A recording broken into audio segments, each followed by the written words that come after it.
శాస్త్రీయంగా సాధన చేస్తూనే దానితో పాటుగా దైవ అనుగ్రహం వచ్చే విధంగా కలుపుకొని చేస్తాం సాధనలో. ప్రతిరోజు అలానే చేస్తాం. అందుకని మామూలుగా సాధన చేసేదానికంటే ఎక్కువ అవకాశం ఉంటుందన్నమాట.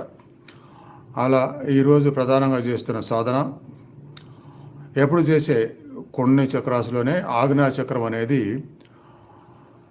మనకి ఆత్మజ్ఞానాన్ని ఇస్తుంది.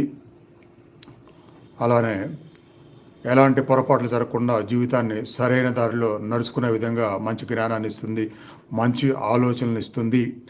అలానే ఏదైనా ఒక సమస్య వచ్చినప్పుడు దాన్ని ఎదుర్కోవడానికి కావాల్సిన మంచి ఆలోచనలు ఇస్తుంది.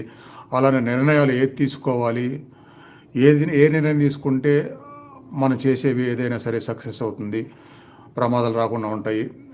ఇవన్నీ కూడా ఆజ్ఞా చక్రం యొక్క యాక్టివేట్ అవ్వడం అనే దాని మీద ఆధారపడి ఉంటుంది. ఎందుకంటే